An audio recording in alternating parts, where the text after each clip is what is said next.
Kakadosh, good evening. We're continuing on Parashat Bo. This is Perek Yod, Pasuk, Kaf, He, and Kavav. If you remember when we said Vayomer Moshe, when Moshe Rabbeinu comes and he answers Paro by telling him that you will also give us some sheep, he comes and he says that you will also give us some sheep. Not are we only going to leave our own sheep behind, you will actually give us sheep as well. So if you remember, it came out that there were three different shitot amongst the, whether it's the Rishonim or the Acharonim, there were three different explanations of what was going on. The first explanation was the Or HaChaim HaKadosh, Rashi, and Rabbeinu Bachyai. What did they say? They all said that what? You remember? What were the three different explanations? No? We said that Paro will give them sheep as a present, and then they will come and they will bring it on their own behalf. Meaning that the Jewish nation are going to have it on their own behalf. The second one was Ibn Ezra. The Kavanah of Moshe was that Paro is going to give them sheep, but he's going to bring him on his own behalf. Meaning, according to the Or HaChaim HaKadosh, Rabbi Bachyai, right, and Rashi, Paro is giving them sheep, but the sheep is for what? So it's for us to bring the sacrifices, not on Paro's behalf, for us. So when Moshe comes and he says, you're going to give us sheep, it's a gift in order that we are going to bring sacrifices. The Ibn Ezra is saying, which one? No, sacrifice for ourselves. The second explanation, which is the Ibn Ezra, is what you just said. The Ibn Ezra says, when Moshe Rabbeinu comes and he says, you're going to give us sheep, you're going to give a sheep on your own behalf.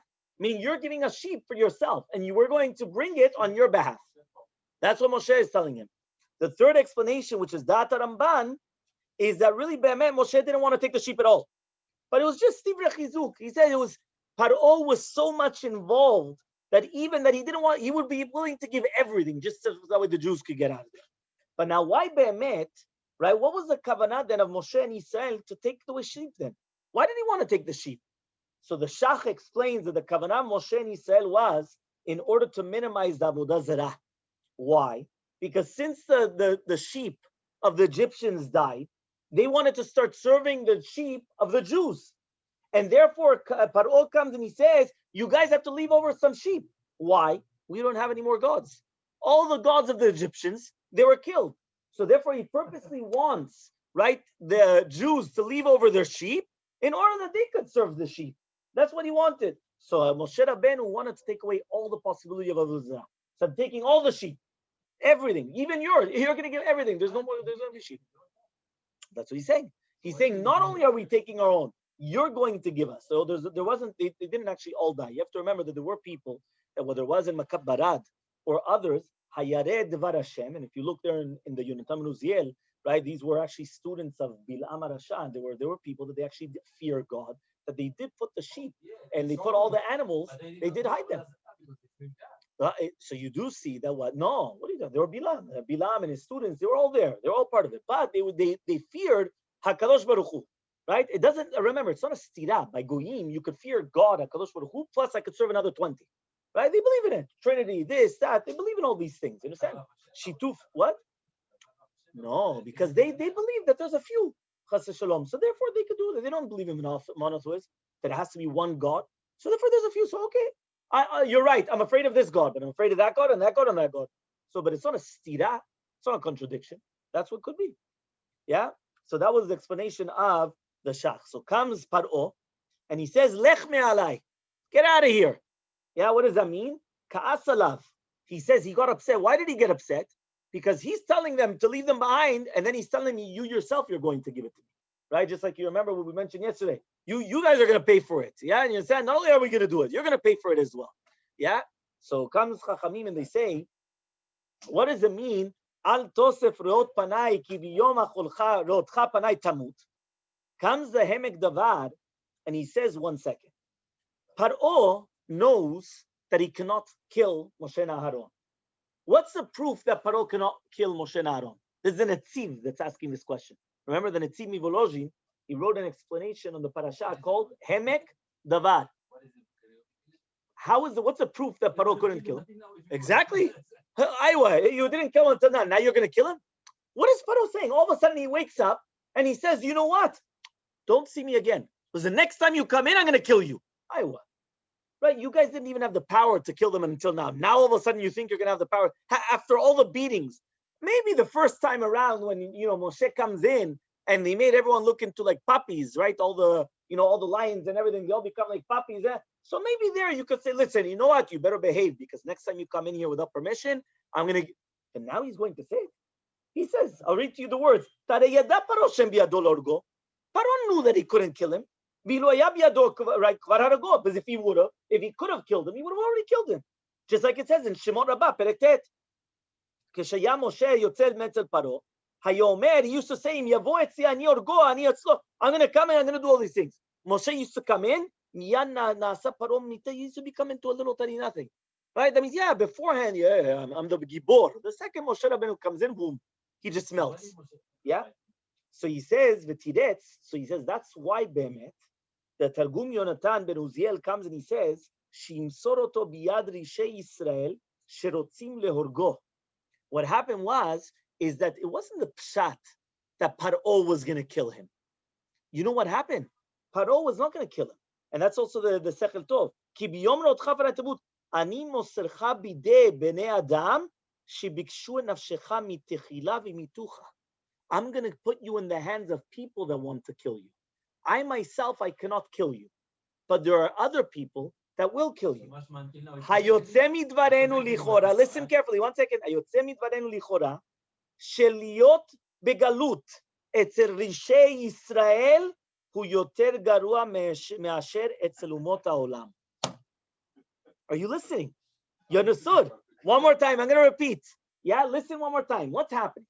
Paro comes and he says, listen, if you're going to come to me one more time, I'm going to have you killed. Now, do you really think that Paro is going to kill him? Paro doesn't have the strength to kill him. What does Paro really mean? Paro really means, if you're going to come to me one more time, I'm going to put you in the hands of people that can kill you. I can't kill you, but there are people that will kill you. Who are those people? The ones at the beginning. Which are the ones at the beginning, right?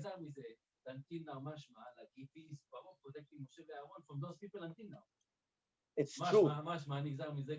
Again, one more time. But even with that, even with at the beginning, what's a chutzpah? That he's 100% was a chutzpah, but at the end of the day, he paid the price. Well, you don't think he paid the price? He paid the price. Don't worry about it. Which one? Who wanted to kill him at the beginning? The Jewish people. Oh, because they were suffering? The couples, man. Oh. Yeah. Whether it was by Datam Vaviram and the others, right? Halorgeni ata omer, right? Kasher rakta mitzri. They wanted to get after him. They wanted to go after him.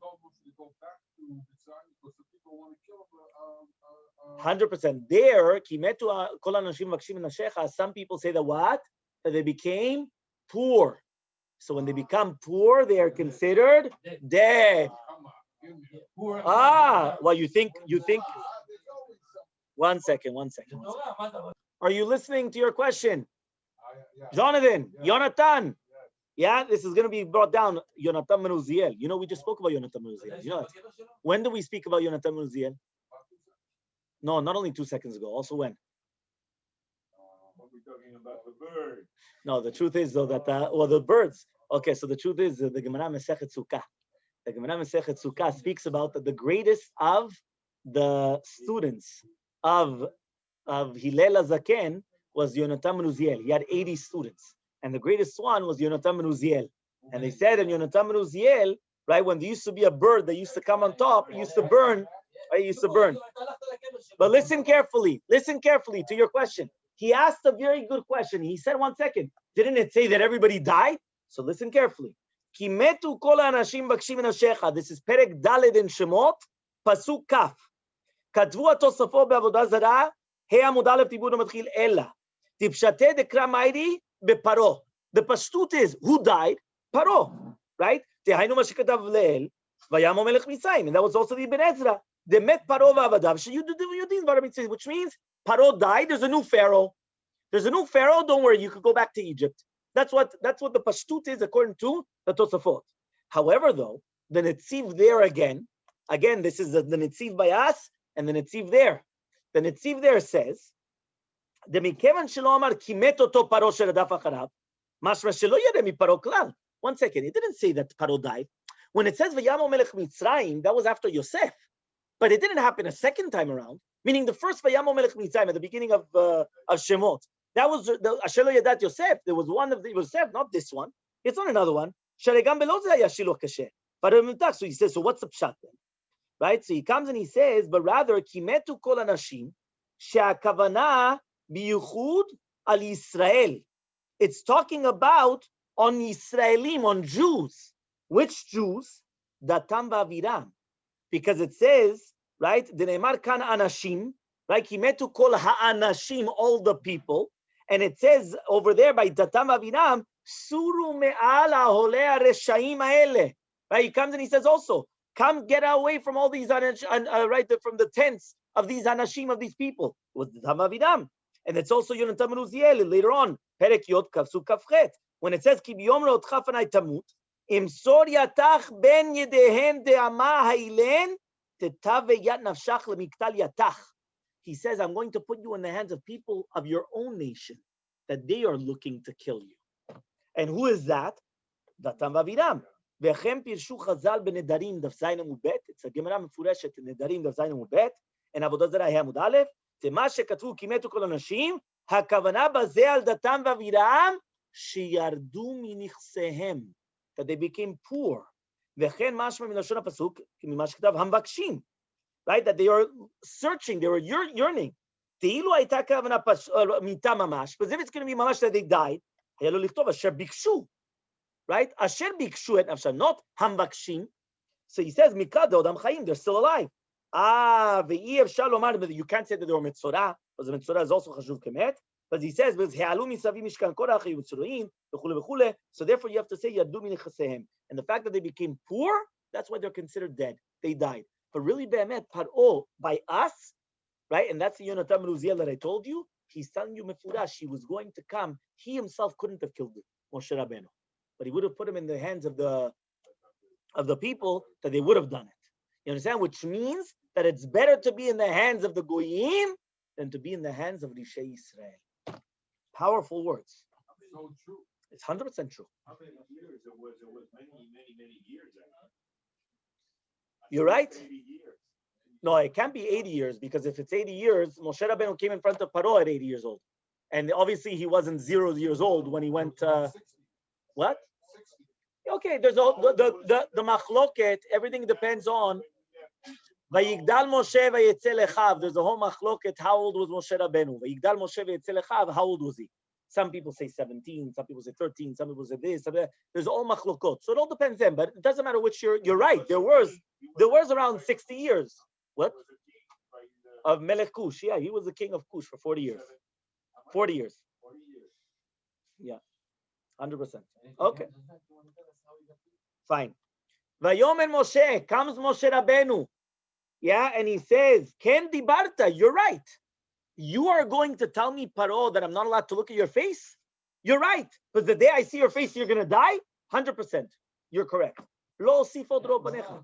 I'm not going to see you again. You're right. I'm not going to look at your face again. So the Paneach Raza comes and he says, how does Moshe Rabbeinu know, right? He didn't know. Listen to this. He says, V'yesh lomar de'en mugdam u'meuchar b'Torah, and it's really be'emet, it was already said beforehand. But what does that mean? Right? That means he wants to say that really be'emet, there's no order in the Torah. That means it was out of order. That really he already said Omega Achad, and he already told him what was going to go on, and therefore he said, I'm not going to see your face again. However, though, listen to this Rabbeinu Bachiyai.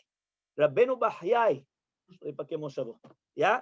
He says, Temipnei she'amar lo Moshe, lo osif re'od panecha, כדי שלא יימצא בדיים, נגלית אליו השכינה באותו מקום עצמו. Which means that here there was a miracle done. Because we already know, right? It says, we already know that HaKadosh Baruch Hu never came to Moshe Rabbeinu within Mitzrayim, within the Tumah. Many times he had to say, Betzeti Meir, when I go out of the city. Why? Because it's not so pashut where I'm going to come and I'm going to start praying, or I'm going to start doing things in this place of Tumah. Here, Mamash, he's in the palace. He's Mamash in the house of Paro. What, you're going to tell me? So what happened? He said, in order that Moshe Rabbeinu was not going to be found as a liar, all of a sudden the Shekhinah came right away. As it says in Shemot Rabbah, Kafatz alav Elokim, kiviyachol nichnas bepaltin shel Paro, bishvil Moshe. Only for Moshe Rabbeinu. אתה מצא שלא דיבר הקדוש ברוך הוא עמו בביתו של פרעה, אלא the only time. Because he always said, קצתי ידי, לפרוס הכפיים להשם. ועכשיו קפץ הקדוש ברוך הוא דיבר משה, why? Because of that.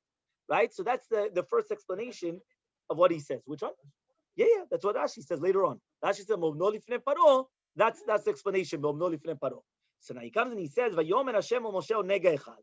Katav Ramban, when he was standing in front of Paro, he said this nevuah because when he said, "The second I'm leaving, I'm not going to see your face again." So Rashi says what we just mentioned now, and now he says like this, something like this. Listen to this. ויש מפרשים שהגבייה הקדוש ברוך הוא למשה י' טפחים, ובני תיומת גירולים במצרים. Really, באמת, he brought him up 10 tfachim. Why did he have to take him up 10 tfachim? Right? Because now he's in a different domain. Yeah? Correct or not? After he picked him up 10 tfachim, in order that he should be considered in a different domain.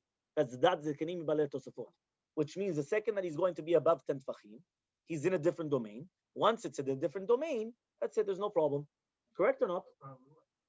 Now he's able to actually speak to HaKadosh Baruch Hu, and he's not considered inside Mitzrayim. Yeah, in the Tuma Mitzrayim. The only question, I do have one question on that. You know what the question on that is? What's the question that we have on that? Which one? No. That wasn't going to be my question. What was the question? The question is that we only say that. You know where we say that? Only in Reshut Rabim. In Reshut Rabim, in a public domain, after 10 tfachim above, it goes, it's Makom Tur. However, though, in Reshut Yachid, it goes up Lamala. Unless you're going to say this is the part of the Paro's castle is considered Reshut Rabim. I don't know. Maybe it's considered Reshut Rabim. I don't know. It could be.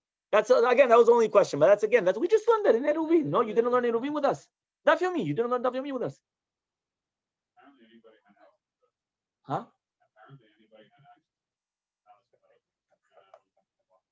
No, only Moshe ve'Aaron. Only Moshe ve'Aaron. But fine. Yesh mefarshim. Other people say though. He says no. The hatra'ah was said also in the city, but the tefillot were always said outside of the city. V'chen mitzvah, right? Davka chutzayir, right? Just like the says Rashi. That means any type of mitzvot, right? Or tefillot were done outside, but the warnings were done then and there. So to here, Moshe Rabbeinu was able to give him the warning because it was a warning that's not a tefillah. If Moshe Rabbeinu had to pray, then you're right. Then he would have had to go outside of the city. But here there's no prayers. It's just warnings. You're giving hatra. Hatra could be done inside the city. Right? That's what down in the Pnei Achraza. However, though, he says like this. ויש מפרשים לכל דיבור שהיה לטובתן של ישראל ולהראות חיבתן לפניו, נתייחד הדיבור אפילו במקום טומאה. You know who says this? The Maharai Iserlin. You know who that is? The Trumat HaDeshen. The Trumat HaDeshen, he comes and he says a beautiful, right? Remember that I told you once that at the beginning of every single Sefer, Rashi always brings down the beauty of the Jewish nation.